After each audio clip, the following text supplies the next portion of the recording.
ఏమి చేస్తున్నారో ప్రభుత్వం ఎలా ఉంది అని చెప్పాల్సిన బాధ్యత ఇప్పుడు ఇంకా కూడా ఈవీఎంలు కౌంట్ చేస్తున్నారు. కౌంట్ చేయలేదు.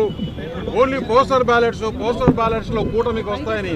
అయ్యా బాబు, మీకు చెప్తున్నా, ఇప్పుడైనా మీ మనసు మార్చుకోండి, ఇప్పటి నుంచైనా మీ బుద్ధి మార్చుకోండి. ఆంధ్రప్రదేశ్ ప్రజలకు ఏ విధంగా మేలు జరుగుతుందో చూడండి అని చెప్తున్నా. నేను ఒకటే చెప్తున్నా, పవన్ కళ్యాణ్ కన్నా, జనసేన కన్నా జగన్మోహన్ రెడ్డికి ఎక్కువ సీట్లు రావు అని చెప్తున్నా. నేను ముందు నుంచి చెప్తున్నా, ఇప్పుడు చెప్తున్నా. ఇది ఒక తుఫాను కాదు. నిన్న చెప్పా, జగన్మోహన్ రెడ్డి నిన్న విజయవాడలో కనకదుర్గమ్మ గారి దర్శనం చేసుకొని మీడియా వాళ్ళు అడిగితే చెప్పా, వై నాట్ 175 ఉన్నారు కదా, మీరు అటు అక్షరం తీసేసుకుంటారా, ఇటు అక్షరం తీసేసుకుంటారా అని చెప్పా. వాళ్ళు ఆ రోజు ఇన్లా. ఈరోజు ఏమైంది? 17 కన్నా ఎక్కువ వచ్చే పరిస్థితి వైసీపీకి లేదంటే ఆంధ్రప్రదేశ్కు ఎంత అన్యాయం చేశారో చూడండి.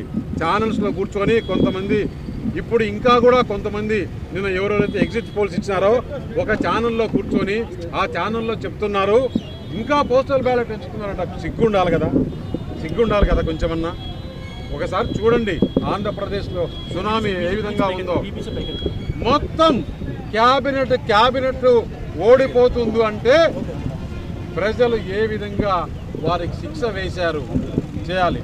నేను ఒకటే కోరుతున్నా, దేశంలో ఎన్డీఏ కూటమి ప్రభుత్వంలోకి రాబోతుంది. ఆంధ్రప్రదేశ్లో భారీ మెజారిటీ కాదు, అతి భారీ మెజారిటీతో పోయినసారి జగన్మోహన్ రెడ్డికి వచ్చిన సీట్ల కన్నా ఎక్కువ, అందులోనూ ఓట్ షేర్ ఏదైతే మై ఇండియా యాక్సెస్లో చెప్పిందో అంతకన్నా కూడా ఎక్కువ, అంటే దాదాపు 16% ఓట్ షేర్ డిఫరెన్స్ ఉంది. ఇది పోస్టల్ బ్యాలెట్ కాదు సుమా. ఛానల్స్లో కూర్చున్న వాళ్ళు నేను చెప్పింది వినండి. ఈవీఎం మిషన్లు వచ్చాయి. ఇప్పుడు కొన్ని చోట్ల 5-6 రౌండ్లు అయిపోయింది. నేను చెప్తున్నా, పెందుర్తి నియోజకవర్గం నుంచే 50,000 తక్కువ మెజారిటీ ఉండదు.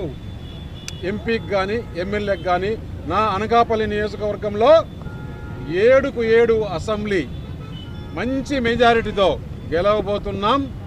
అలాగే పార్లమెంటుకు కూడా మంచి మెజారిటీ వస్తుంది.